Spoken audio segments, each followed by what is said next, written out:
Welcome to Critical Role Demystified. I'm Mike Christensen, and this is the series where I break down the lessons we can learn, as GMs and as players, from episodes of Critical Role.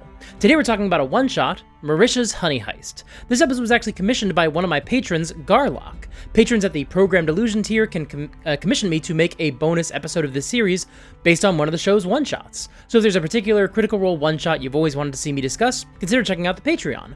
We've got other cool rewards as well, like voting in polls to pick future videos, getting videos with no ads, and exclusive live streams just for patrons. One of those is coming up very soon. So if any of that sounds cool to you, check out the Patreon in the links below. After Critical Role Campaign 1 ended, Matt took a break from running games for a few months so he could prep for Campaign 2. But the group still had to do some live streams every Thursday, so they could hold on to their audience. So the solution was to spend the rest of the year running one-shots. And this is one of those. And this is actually our first lesson of the day, right off the bat. Play one-shots in between your larger campaigns. I've talked before on this channel about how my college gaming group would run a campaign for one semester, usually around 13 sessions long, and then usually a different GM would run another campaign for the second semester.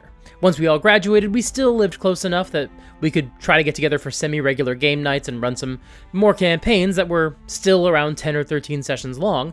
We played a Warhammer Space Marines game, a game in the Dragon Age RPG, Star Wars Age of the Empire, Unknown Armies, the D&D Next playtest, and a little bit of 5th edition D&D.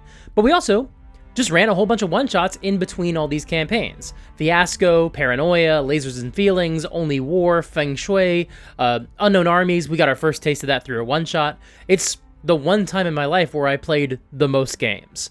And a lot of those games I just listed lend themselves far better to one-shots than they do to full campaigns. But even with the games that you could conceivably run a campaign in, it's nice to only put your players on the hook for a one-shot so they can actually get a sense of how they like the system. But Honey Heist is absolutely one of those games that does not lend itself to a full campaign, but is perfectly suited for one-shots. And since this is the first time I'm discussing an episode that wasn't run in D&D, let's briefly make sure we're on the same page about the rules. It shouldn't take long. All the rules for Honey Heist fit on a single sheet of paper. In Honey Heist, you play a team of bears who are trying to steal a bunch of honey. You have two stats, Criminal and Bear. Each stat starts at 3, but you can go up and down as you play the game. When things are going poorly, your character gets frustrated and you move a point from Criminal to Bear. When the plan is going well and you successfully are doing criminal things, you move a point from Bear to Criminal. If either stats get all the way to 6, you become a liability to the party and you're out of the game. With a criminal score of 6, you turn on your allies and embrace a life of crime, you're only out for yourself. Whereas with a 6 in Bear, you become totally feral and go on a rampage. Mechanically, you want to roll under your stat, so having a higher stat makes it easier for you to accomplish things. If you're trying to perform a criminal action, you roll a d6, and if your criminal score is a 5, you're probably going to succeed. But of course, if what you're doing is criminal in nature, success might raise your criminal score by a point, which would bring you to 6, and this is the tension of the game. You don't want your scores to get too high because you're flirting with catastrophe, but you also don't want them to get too low because it's going to make it very difficult for you to do anything. Thankfully, there are mechanics to bring your scores back down. If you want to move a point from Criminal into Bear, you just need to take a bite of honey.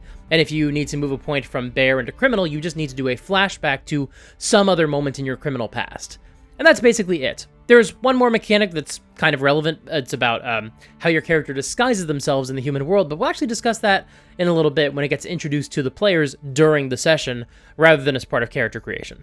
Now, typically, Honey Heist is a contemporary game. You're a bear in our modern world, and you might deal with things like security cameras or tripwires as you're trying to steal honey.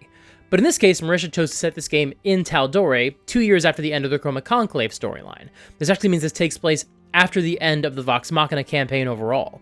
Now, I know some people watch this series, the Critical Role Demystified videos, having only been exposed to the cartoon, or having only watched part of Campaign 1, so I should warn you that this game does have some minor spoilers. It confirms a couple of members of the Vox Machina campaign who survived that campaign. Now, we don't hear the names of every member of Vox Machina, so if I don't mention one of the characters, that doesn't mean that they died or left the group forever, it just means that they weren't present in this specific session. But if you don't want to know anything about who might potentially survive the final fight, this is your warning that we are going to confirm a few survivors. And the first of those is our main character for this session, Trinket. Because obviously if you're doing a game all about bears, you gotta center it around Trinket. And because we're going to follow Trinket and a bunch of other cute animals, all having adventures within the world of the Vox Machina campaign, which is typically associated with epic adventures, but in this case has a much more comedic tone, This is kind of the Critical Role equivalent of the Pet Avengers. The game begins in Westron, and Vex tells Trinket to stay outside the city while the rest of them go into the food festival, and she'll bring back some treats when she's done. This is a contrivance, it's necessary for the story, but obviously we all know this would never happen. Even before she got the locket that she carried Trinket around inside, Vex would still walk into any city with a bear walking alongside her. There's nothing that would keep her from going into Westron without Trinket either by her side or in her locket. But like I said, it is a necessary maneuver in order to justify the story we're about to experience. Also, a few members of Vox Machina are submitting their own honey into the competition. And while Trinket is outside of the city walls, he meets the rest of our players. Sam plays a panda bear named Petty Tuckspin, also known as Petty Bear. Liam and Taliesin play a pair of black bears named Cookie and Waffle, and Brian W. Foster is playing a honey badger named Liam Las Vegas. Obviously, he's trolling everyone at the table a little bit by giving his character the same name as another player at the table, but this is also indicative of another phenomenon I've seen anytime you try to have a themed group in a game. Somebody's going to want to play the exception. Not only do we have a honey badger being the only non-bear member of the party, but we also have Sam playing a panda bear, and pandas don't eat honey, they eat bamboo. Both of these are going to cause some minor challenges for the party because as much as everyone else tries to get Petty hooked onto honey, he still talks about bamboo a lot more than he talks about anything else. It's mostly done as a gag, but it kind of functionally does mean that one member of the party isn't as invested in the mission. And later in the game, once they figure out their roles in the mission, more on that in a second, they'll still wind up sending Las Vegas into small spaces when that's not really his role in the group, because it makes more sense. It's what you would do with a small character. And while it's easy to blame Sam or Brian for being trolls, and you are definitely not going to hear me defending Brian W. Foster anytime soon, this is just common in a lot of groups. It's not specific to these players or this table. It's something you're going to experience as well. Somebody will always want to play something a little bit different. They're not going to want to fit the mold. Whether it's because you're running an evil party or a party where everyone is playing the same class or ancestry, whatever it is that you're doing where you want everyone to play the same whatever, you'll always get at least one player who thinks it would be fun to be the exception. And I'm sure I've been guilty of the same thing because, yeah, it is fun. So I don't really know if there's a lesson here. I guess just be aware that this is a thing that is definitely going to happen in one of your games at some point. Trinket introduces himself by saying he's an adventurer and asks what each of them bring to the table. And Marisha has each of them roll right then to determine what their role is in the group. That's normally part of character creation, but in this case, they're incorporating it into the session itself. They basically each receive a specialty by rolling a d6 and consulting the chart to find out what role they have in the criminal gang. What is their criminal role? And then in the game going forward, if they roll for something that lines up with the criminal role that they have, that means they get to roll twice and take the lower result. It's basically their version of advantage in this game, because remember, you want to roll low. Petty is the muscle, so now anytime the panda bear rolls something to be the muscle, he rolls twice and takes the lower result. Cookie, played by Liam, is the brains. Waffle rolled muscle as well, and Marisha asks, do you want to be the muscle too, or do you want to re-roll? And Taliesin wants to re-roll because he knows it's going to be more fun if they each have their own unique role at the table. So he winds up being the hacker. Now, obviously this is ridiculous because this is Tal'Dorei. There are no computers, and for no other reason is it ridiculous that this bear is a hacker. The only reason it's silly that this bear is a hacker is because there are no computers in Tal'Dorei. So that is going to be kind of a challenge. How is Waffle going to be a hacker throughout this game when there are no computers? We'll see how they tackle that later. Liam Las Vegas is going to be the driver, which means they have to steal a ride they can use to escape. That's something they need to do now that they have a driver. They need to justify having a driver, so they need an escape vehicle. And Trinket is the thief, which is perfect, considering the half-elf twins who raised him are very good at picking locks. So now they have their roles, but they still need a plan. Cookie, as the brains of the outfit, says they need to dress up as people so they can blend in with the other people in the city. And at that moment, Marisha introduces a hat vendor shouting nearby, selling hats, but he's inside the city walls.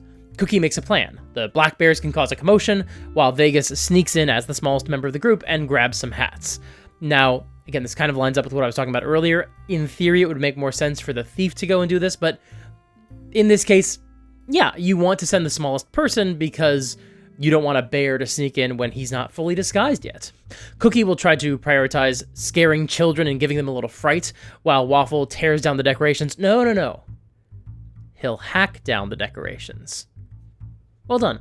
And this is where the episode is going to demand a little bit of a different format as we discuss it. because there's so much rolling in this game. If I covered everything, it would make a very quick sequence like this one feel much more tedious. So I'm going to spend a lot more time talking about the situations that Marisha is presenting to her players, and then I'll probably just summarize what happens when the players deal with the situation rather than getting into the weeds about who rolls a success versus a failure, because a lot of that stuff just isn't going to be interesting to hear me describe. Likewise, unless it becomes relevant, I'm not going to spend a lot of time talking about which players gain or lose stats in Bear or Criminal, because that happens throughout the entire game, and it's a lot to ask you to track when ultimately there's not that much we can learn from that. So here's the gist. The Black Bears scare some people and cause a commotion, and Las Vegas returns with some hats. Now, I will say that during the commotion, Cookie threw poop at the guards. That is going to wind up mattering in a minute. Now, hats are part of the mechanic of Honey Heist. Your character rolls a bunch of d6s on some charts to figure out their human disguise, which is usually not just a hat, but it's also like a coat and maybe some pants and things like that. But in this case, the players roll a d8, just for hats, rather than a bunch of clothes options for your outfit overall. And the reason for that is because Marisha brought props. She hands out actual hats based on what they roll. And that means that a couple of people have to reroll because she only has a certain number of each kind of hat. Petty gets a fez, Cookie gets a top hat, Trinket gets a trilby, although the hat she gives him is not a trilby. A trilby is like what Frank Sinatra and Inspector Gadget wear. It's closer to a fedora or a Panama hat. I think she gives Matt just a leather flat cap. I don't know that much about hats, so maybe there's another way to describe that hat. Let me know in the comments. But it's like a Peaky Blinders hat, I guess. Las Vegas gets a cowboy hat, and Waffle rolled an 8, so he gets 2 hats, a fez and a bowler. They also use the decorations Waffle stole as clothes or ornamentation on their bodies, like neckties basically, and they walk through the front gate. Now, part of the fun of this game is that your players can basically just follow Looney Tunes logic and get away with something like this. But Marisha also adds an explanation for why these guards don't notice the fact that our 4 bears and a honey badger just walk through the front gates. She says the guards are a little distracted and disoriented because they got poop in their eyes. That's a pretty good way to ease your players into the silliness of this game while also making it possible that this is taking place in the world of Critical Role, which takes itself far more seriously than something like this would normally allow. It also makes sure to portray the idea that the guards aren't completely idiotic, which is going to be important to help maintain the tension of this heist. I had a little bit of reservations about the way Marisha was handling this, but trust me, by the end of the session, I am no longer worried about it. We'll discuss that later in this video. They enter the festival and they see 2 people offering honey samples for the upcoming vote. Pike, representing the honey they brought, and Reginald's daughter, Amelia, representing the Reginald Farm honey. That's a nice callback. It's nice to see that she's doing well after the last time the party was in town. Reginald was the farmer who helped basically cover up for the fact that the party was sniffing around Restaurant. He was killed by the Goliaths, and Amelia helped basically bury him on his land after the Goliaths were out of town. But there's also a third vendor selling his honey, Victor, the black powder merchant. And his honey smells a lot like the material that comes out of Percy's Boom Boom tube. Trinket tells the others that this honey could explode. Waffle takes his fez and fills it with this explosive honey, so they have this resource of basically blasting jelly. Thankfully, he got 2 hats, so he still has his bowler hat. He's still in disguise. But Trinket warns him to be gentle with all the people walking around. If they had that honey, they might explode. And then the Fire Ashari cultural dance troupe takes the stage and starts doing fire spinning and fire breathing. And now we understand precisely why Victor is here. To give the players a real obstacle to deal with. They see a chicken walking around eating trash, and an ember from the fire spinners floats over, lands on the chicken, and the chicken explodes in a tiny fireball. So those are the stakes. Other people are soon going to start exploding unless you do something about it. Even though this isn't really the tone of the game, they still have the opportunity to be heroes here. But you could also argue that it's just a really nice complication, and one that would make sense within the world of the game. I mean, I actually think Victor is basically confirmed to be dead by this point in the campaign due to some events that happened later in the Vox Machina story, but maybe that hasn't been established yet when they ran this game. Maybe that wasn't canonized. Also, there's one more thing I think Marisha's doing with this sequence, but I will come back to that later in the episode as well. Trinket puts himself between the crowd and the stage, takes off his costume, frightens everyone away, scaring them away from the fire dancers, then he gets dressed and follows the party. So that situation has been diffused. Like a bomb. You understand. Vegas steals a little red wagon, so now they have a vehicle they can use to carry the honey. They find out that all the full jars of honey are being stored in the Sun-Kissed Tavern. All right, here's a question. How do you spell Sun-Kissed? And I can't read. But at this point, they meet 2 cows posing as villagers as well, both of them holding sticks the same way a gangster would hold a Tommy gun, and both of them talking with classic mobster accents. Their names are Bonnie and Cow, like Bonnie and Clyde, but they're cows. Petty makes a move for their sticks, going to bite it in half because he eats bamboo, so he's used to biting sticks in half, but he discovers that one of the sticks is actually magical. It can't be bitten in half. But at least he can take it and use it in the future because it can actually transform into a tree. It can be used as a giant whacking stick as well, but also it's a free tree whenever they want it. And Marisha gives Sam a little magic item card, just like Matt would do in the main campaign. Turns out this is basically an optional mechanic of Honey Heist. Marisha said that she got a bunch of magic spells and magic items by supporting Honey Heist's creator, Grant Howitt, on Patreon. And that's really cool. Wow, Patreon really is a wonderful tool for supporting your favorite creatives and getting some cool perks as a reward. Wink. I'm just kidding. I actually have something else I'm going to suggest you spend money on instead of my Patreon. We'll talk about that later in the video. But anyway, the bears fight the cows, and Cow the cow is hurt pretty bad, so Bonnie the cow starts dragging Cow the cow away from the fight. Trinket asks if he recognizes a brand on these cows, and Marisha says, you know, these are the same brands as the cows back on the edge of Amon, back when Vox Machina helped that elderly couple that was dealing with the giant birds stealing their cattle. These are the same cows. And Trinket remembers, okay, these cows were assholes. Finish them off. So Petty Bear hits Bonnie over the head with his new whacking club, and they are disposed of. Next, they spot some kids in the street. A couple of kids with wooden swords are beating up on a smaller kid. Las Vegas tries to break up the fight, but the kids realize that he's a wild animal and try to capture him so they can get a reward.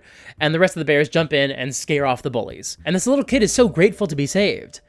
And it turns out, this little kid also has a lot of very helpful exposition about where they can find the honey. See, my dad is the head of security.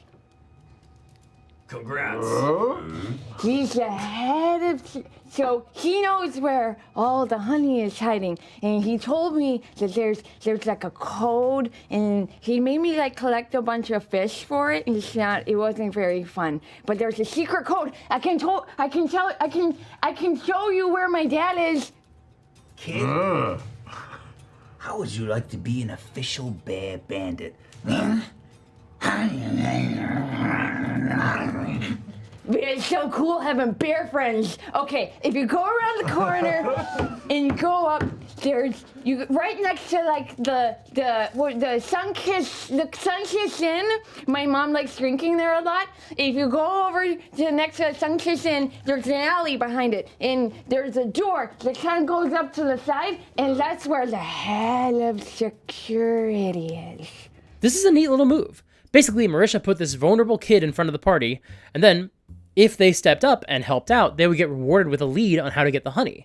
If they ignored the fight, or used it as an opportunity to divert the guards, to intervene with it, in order to distract them so they could actually fulfill their honey quest, then they wouldn't have gotten this exposition. I also personally wonder if the kid would have been quite so helpful if the bears had killed the bullies. It's possible they might not have gotten the outcome they wanted if they'd been too rough or violent. Or maybe not. Maybe the kid would have turned out to be into it. Like, hey, thanks for smoking those fools. You guys are neat. But I kind of suspect Marisha wasn't too worried they would kill some kids. At this point in the show, they go to a break, and one of the ads is for another show on Geek and Sundry called Thrashtopia, starring Whitney Moore, who, in our own time, just joined Critical Role as a player for Campaign 4.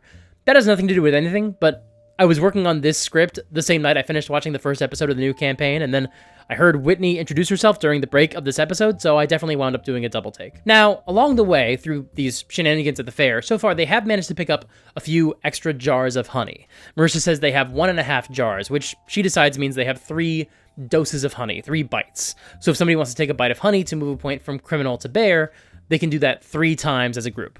That's a good element of resource management. 3 is a really good amount because that's definitely not enough for everybody, and it could go pretty fast. Again, we're not going to track every bite of honey the players take because those bites are not really relevant to the plot.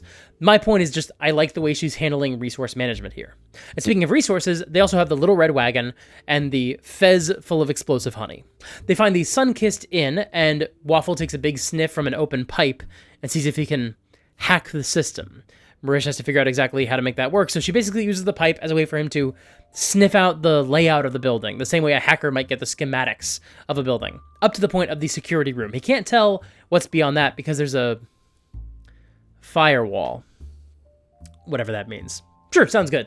Sam creates a tree with his club, and Vegas climbs up to the second floor and looks in the window, and that's where the security room is. And Marisha describes how there are some scrying mirrors around the room, and a guard pacing with something in his ear. So those mirrors are security camera equivalents, and his earring might be a whisper earring, just like Vox Machina has. Those are fun details, a nice way to sort of fantasify, a nice way to translate some real-world technology into the realm of fantasy. Trinket knocks on the door and pretends to be the equivalent of a Mormon coming to talk about the good news, but the guard at the door sees through it immediately and calls together the guard, so everyone leaps into action. Trinket reminds them not to kill this guy. He has a kid who they just met. And Las Vegas is on top of the guard's head at one point, and Marisha says that he can hear the other guards calling through the earpiece and asking if he needs help, which is a neat detail and a way to raise the stakes while also inviting Las Vegas to try to prevent it. So Las Vegas responds in his best terrible impression of a human that everything is fine. Trinket threatens the guard just to get him to surrender, and even though he doesn't understand English, he understands that Bear is screaming in his face, so he backs off, he lets them into the room. He gives them another dose of honey he has on him, which is convenient, but also it's a nice resource reward from Marisha. He also hands over something else. We don't see what it is yet, but it's a piece of paper. More on that soon. Then Sam knocks him out, they take his keys, they stash him, and they enter the security room. There's a bunch of mirrors, which basically look like screens that you can look at to see through these scrying mirrors in the other rooms, which are the cameras. There's also a bottle of honey mead, and that's a really fun opportunity for a player. Well done, Marisha. Because if someone's in a situation where they need some honey, there's a consequence in this case that they could drink that honey and get a dose of honey, but they'd also be mechanically worse at other things for a while because they're intoxicated. I also love the way Marisha narrates this next bit of set dressing. I want to take a look at this weird security system that they have here with all these like mirrors and. Sure. Are they like viewing other rooms? They are. You look at one of them. The first one is the town square. The second one looks like kind of the entrance to the tavern. You see a few people passed out drunk in tables and a lot of action going on. And then the other two is there's codes in the corner. And it says SCY CAM SLR 1. Wait, CLR 1 and CLR 2. Holy shit. It's not important.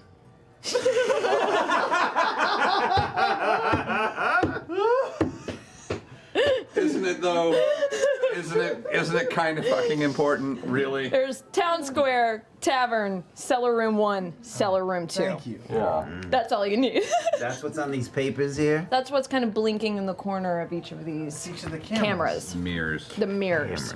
Mirrors. Scrying mirrors. Mirrors. I love that, because it seems like she wanted to bring a little bit of realism and parallels to the real-world security systems when she was describing how each of these screens is labeled.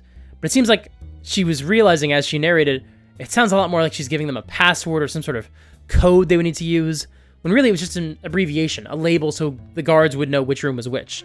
So something that was clearly meant to offer clarity to the players, letting them know which screens represent which areas, quickly became much more confusing instead. So she just cut through the bullshit and told them exactly what it meant and that it wasn't some riddle they needed to solve before they went down a path of spending more time on this than was necessary. I mean this sincerely. Really well done. I can think of one particular scene in Campaign 2 of Critical Role where I wish Matt Mercer would do the same thing. But I like that move a lot, and I think this is the perfect time to do it, especially in a game like this, where you only have so much time in a one-shot to get through your adventure. You kind of got to cut through the stuff that's going to distract the party.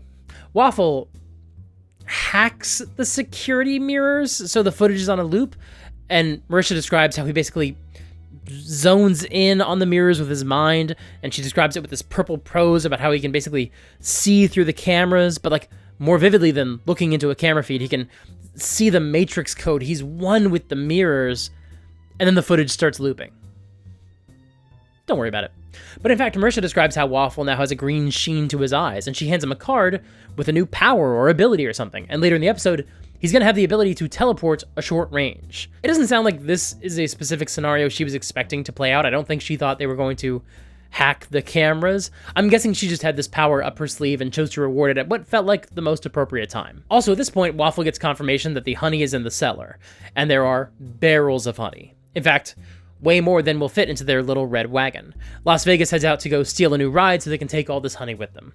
Now, the security room they're in is on the second floor, but the honey's in the basement, so they have to go back down the tree and enter through the tavern itself. On the way down, they knock out another guard and throw him on the roof. He lands on a neighboring roof, but still, close enough. He's out of sight. It gives me real Breaking Bad pizza on the roof vibes whenever that scene plays out. The inside of the tavern is almost empty. Not many people inside, but propped up next to the cellar door, sleeping, is Grog. He's clearly positioned in a way that suggests he was meant to guard the honey, but he fell asleep instead. Oh, Grog. Then they try to sneak past him, but he wakes up and he thinks Petty is a fuzzy Goliath. He's also black and white, it makes sense. So Grog tries to drunkenly wrestle him. Thankfully, Petty's able to subdue him and coax him back to sleep. Very impressive considering Grog is a 20th level barbarian at this point. Meanwhile, while Las Vegas is outside getting another ride, he sees another guard knocking on the security door, trying to get inside, so Las Vegas slits his throat and kills him. The tone of this game is a little uneven. But, again, this is not a defense of Brian W. Foster, but I think this is something you're going to run into in one-shots more often than not. This is an especially silly game, but even with a more straightforward game like D&D, people tend to be a lot more willing to, pardon the pun, cut loose and try whatever bullshit pops in their head in a one-shot because they know there are functionally no long-term consequences. Now, inside the tavern, they pick the lock to get into the basement. Petty takes Grog's sunglasses, and it turns out that they give him the magical ability to see some tripwires through the cellar door, like the fancy glasses or goggles a thief might wear in a spy movie or a heist movie. Las Vegas gets back as well. He's got a cart waiting outside for them to use to steal these barrels of honey. At this point, a dwarf woman walks in and sees the bears, and unlike the other humanoid NPCs they've interacted with so far, this woman can actually understand what they're saying.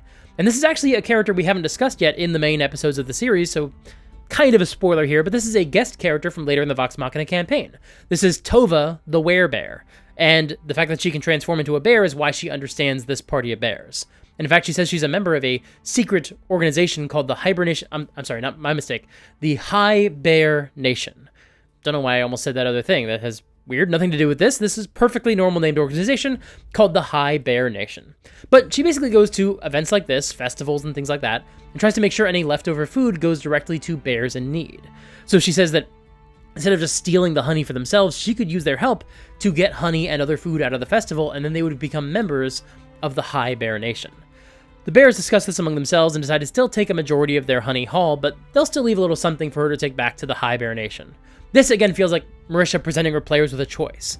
Do you want to be a little more magnanimous? Is this going to be more of a Robin Hood situation, stealing from the humans to give to the bears? And they basically respond, nah, but we'll still give Tova a little something. We don't want to make her an enemy, but the fun for these players is the heist. They're enjoying being criminals, and that's completely valid. That is, after all, what they signed up to do. We saw that earlier with Las Vegas killing somebody because, in his mind, I think in a lot of the players' minds, that's more the tone of the game. They want to be criminals more than they want to be altruistic. Now, obviously, Tova's trying to do a good thing. She wants to bring food to those who need it.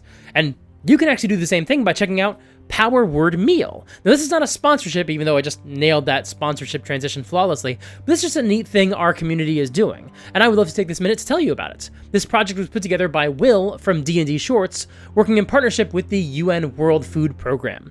100% of the money raised will go directly to Share the Meal. It's like Doctors Without Borders, but for food. Their mission is to provide life-saving supplies to vulnerable children and families in areas affected by war and famine. And you will get some fantastic TTRPG materials when you donate. You get a free one-shot adventure for D&D or Pathfinder, a ready-to-play new D&D species, monster stat blocks, and 30 Chepeku maps, tokens, and scenes, which are also all already integrated into Alchemy VTT, so they're ready to be used right away. And you also get a free package of awesome resources from the DM's Guild. All told, you get more than 200 pages of incredible TTRPG content no matter what you donate. Even if you can only donate 85 cents. That's less than $1. That may not seem like that much, but that is still enough to donate a single meal. Any small contribution you can make really does make a difference. I know these days it can be really difficult to figure out how to help with all the things we see going on and all the frustrating situations where we feel powerless. Even when there are worthwhile causes that we know we want to contribute to in some way, sometimes getting involved demands a lot more time or money or mental energy than we're able to spare. But this is a project where even if all you can do is offer $1, you are still going to be able to feed a child. And I can't think of a better way for a single person to make a difference than that. Plus, you get some dope stuff as a result. So check out Power Word Meal at the link below, get some awesome TTRPG rewards, and help bring some food to those who need it. Thank you so much. And now back to our regularly scheduled chaos. The bears descend into the cellar and get past the tripwires by, of course, hacking them. They reach the vault, but they need a code in order to enter it. Now, they got that piece of paper earlier, and that has the code on it.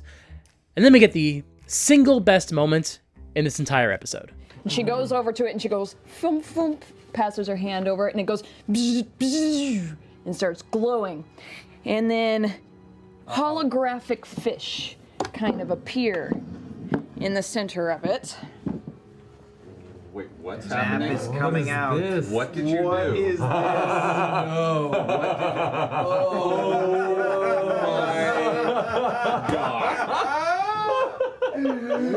is wrong with This is the you? greatest thing I've ever seen in my life.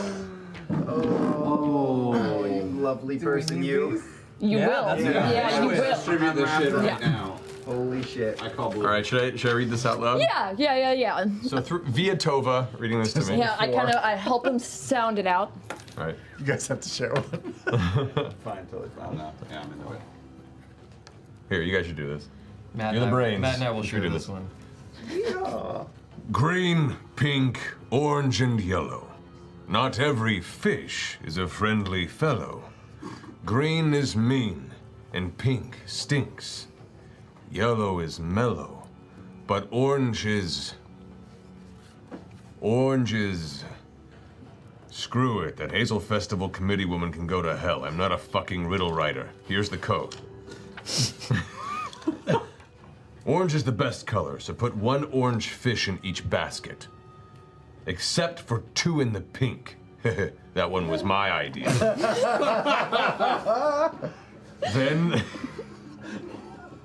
Then the stupid expensive... I'm so proud I married you. Hell yeah. Then the stupid expensive door should open. Don't know why we're spending this much to lock up a few jars of honey anyway. Signed, Buford T. Justice, head of security.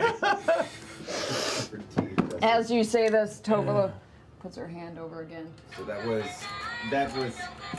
an orange in each except for 2 in the pink, right? Orange in each except for 2 in the pink. Oh, wait. Someone has to wear the bare hands because I made them get them. So it's even funnier. There you go. There you go. Townsend, I think you should only get them if you have the bare hands on. Yeah, one at a time. You gotta have the bare hands. Holy And thus begins a sequence where the players put on these ridiculous bear gloves and play a fishing minigame while a toy shout sings at them in Korean. It's genius. Probably my favorite aspect of this is the fact that it begins as a riddle, a classic trope of puzzles you might have to solve in dungeons when you're playing D&D, but also the kinds of codes you might have to break in certain kinds of games, like video games, especially where there's any sort of hacking scene that basically turns into a minigame that anybody can solve, like a basic matching puzzle. So we start with that absurdity, and then that absurdity is immediately lampshaded by the fact that the person writing the riddle feels it's very stupid, that they're writing a riddle for a puzzle that is already stupid because the puzzle is for a security system that is already stupid because the security system is protecting some barrels of honey. But if we zoom out a little bit, this scene is kind of the perfect example of why this session is working at all, because Marisha is leaning into the inherent absurdity of the entire concept. This is taking place in the same world that was just ravaged by dragons a couple of years ago, where vampires hung a bunch of people from the Sun Tree, where some other really gruesome and ghastly things have happened that we haven't discussed on this channel yet, and this episode features a bunch of bears trying to steal some honey. Then, add to that the layer of absurdity that is framing this like it's a modern heist movie with all the tropes and conventions and technology, but all in service of protecting some honey. Then add to that another level of absurdity that all that technology has to be reskinned as if it somehow exists in a magical world yet is still recognizable as the technology it's meant to be from our own world, so the players can still understand how it works and the narrative purpose it serves. It's a lot, and it shouldn't work. There's a rule in comedy and writing in general, which is that you never want to put a hat on a hat. If you take 2 good ideas and put them on top of each other, it can ruin the joke. However, this game hinges on the idea that the whole scenario is almost literally putting a hat on a hat on a hat. Actually, it was literal. For 10 minutes, Taliesin had 2 hats. Ugh, Elon Musk ruined that joke, didn't he? Just like he ruined America. The reason this session works is because Marisha leans into the absurdity. I won't lie. When she introduced a rational explanation for why the guards wouldn't notice the bears entering the city, well, rational, they had poop in their eyes, it wasn't exactly grounded, but still, that moment made me nervous. I think in order to run Honey Heist successfully, you basically need to play it straight by being aware that it's the silliest thing in the world. Treat the heist as seriously as anything from Mission Impossible or the Ocean's movies, but it's all in the very silly purpose of protecting honey from bears dressed as people. And look, if you've seen any of my videos from this past year, you know that I think it's always just the best move to lean into the joke and take it seriously, no matter how absurd the situation is. Hey Mike, it's just me, Oddwick the Algorithm Wizard, making sure you're putting out a video like you're supposed to. Yeah, of course. I mean, you put some sort of curse on me to increase my video output, and now I'm trapped and forced to make more videos, so here I am making more videos. Yep, that's how it works. Hey, any chance you can tell me what happened to the evil future version of me from the future? Nope, he was getting in my way, so I got rid of him and you'll never see him again. Did you murder him? I'll never tell. Alright, well, thanks for stopping by, I appreciate it. Absolutely. See you in the next video, and every video you make, forever. So yeah, I think this session works best when Marisha leans into the absurd scenario, and this puzzle, being literally a fishing minigame, is the perfect example of that. They enter the vault and they find Pike's and Keyleth's honey, and the honey from Reginald's daughter, and several different hogs' heads and goats' heads and bears' heads full of Victor's gunpowder-smelling honey. And there are torches in this room. And one of those torches is starting to get close to dropping some embers any second now, and it's right above a heap of Victor's honey. She's setting up a very explosive finale here. In fact, this is my other idea for what she was doing when she introduced the fire dancers scene. She wasn't just introducing a challenge they had to solve, or maybe a moral situation for them to deal with. She was foreshadowing this finale. Trinket takes Cookie's top hat and places it on top of Victor's honey right beneath the torch, so the embers shouldn't immediately set off the room. Hopefully it will buy them a little bit of time. Sam's glasses can see through the ceiling, and he looks like someone's closing in. And then at that point, the floorboards above them break, and 2 bears drop down in karate gis and ninja masks, and 2 more come down the stairs the party came down. They're flanked and surrounded. Tova looks up. She sees them and she goes, "Oh shit! It's the bear Hakuda!" They're not with you? Las Vegas is just focused on getting the honey out with the wagon so he can get into the cart that he stole. Trinket is fully focused on putting out the fire so it doesn't blow up the innocent people upstairs. The others try to fight the ninjas, but they are rolling terribly. Eventually, Cookie tries to use the fez of honey as a distraction, but winds up doused all over one of the ninjas, and he bumps into a torch and bursts into flame, and then that ninja starts igniting all of the flammable honey in the room. You know, with RPGs, we try to remember the philosophy of failing forward, where a low roll doesn't just grind the game to a halt, it actually moves the story forward in a new direction. I would say this definitely qualifies. Everyone starts to run out of the room. Petty grabs Tova and pulls her back into the room so she can't run before them, which is pretty brutal. And also maybe a reference to the that joke, I don't have to run faster than the bear, I just have to run faster than you. They are bears. Is that what Sam was doing? I think it might have been. Cookie leaps into battle with one of the ninjas, saying, "I hear the voice of my father in the morning." A little reference to what Vax said when he killed Thordak. That's fun. Just some harmless, playful fun there.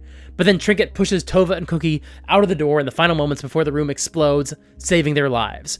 But he's still in the room, and he just thinks to himself, "I hope you're within 100 feet of me." Because, theoretically, he has the best chance of surviving if Vex is nearby, because he'll just teleport back to her. The room explodes, the ninjas die, Trinket is unconscious and burnt, which means Vex and her locket are not within 100 feet of them. But thankfully, Petty is able to resuscitate him by giving him mouth-to-mouth, and he is okay. The tavern's in flames. It didn't immediately collapse, so that's good. Grog stumbles out, dazed and confused, and feeling a little guilty. The bears also see lots of city guards rushing up the streets. They have to leave now, or they're gonna get caught. After all, they don't address this in the episode, but I have to imagine it was on all their minds. Cookie doesn't have his hat anymore. People might recognize that he's a bear when they see him, so they gotta leave. The bears all rush and pile onto the cart, except for Trinket. His family is here, so he's not leaving to join this gang. Waffle tosses him a jar of honey, that's his share, basically, and they say their goodbyes. Petty apologizes to Tova as they all climb on the cart together for, trying to kill her, and all the bears, plus Tova, ride off into the sunset on their cart full of honey. And the game ends with Vex finding Trinket and doting on him for his injuries and, saying, "Good job, you saved the day," and then being mad at Grog for letting whatever just happened happen under his watch. And that's it. That's the end of this episode. It's a very silly session, but I think Marisha still did a really fantastic job of running the game by specifically giving her players a lot of prompts to do interesting things. And she clearly had a lot of fun prepping this session and coming up with a way that this game could have lots of parallels to heist movies and spy movies through the lens of Tal'Dorei and the magic and technology of that world. Now, normally the next episode of Critical Role Demystified would cover episode 82 of the Vox Machina campaign and pick up with their quest to hunt down Raishan. However, we're actually going to push that back because the next episode of Critical Role Demystified is scheduled to release, I think, on Halloween. And so it just so happens that one of my patrons at the Programmed Illusion tier commissioned me to cover the D&D game they ran for Vin Diesel. So that's what we're going to discuss next time. But between now and then, I should have some other videos coming out, so keep your eyes open for those. And in fact, if you want to make sure to get notified whenever new videos come out, make sure to like and subscribe and ring the bell so YouTube knows you want to see new videos. Liking and subscribing also helps the channel a whole lot, so even if you can't support me financially through the Patreon, it really does help a lot to just support the channel through typical algorithm stuff like liking and subscribing. And if you can support me financially, this week I'm actually going to request that you send that support over to Power Word Meal instead. Once again, the link is down below. Get some of those awesome rewards and help feed children in need. If you want to see another video of mine, check out this video where I talk about all the different ways Daggerheart tries to represent some of the classic characters from Critical Role in the character options they provide to players. It's, I think, a really good video. Until next time, play fair and have fun.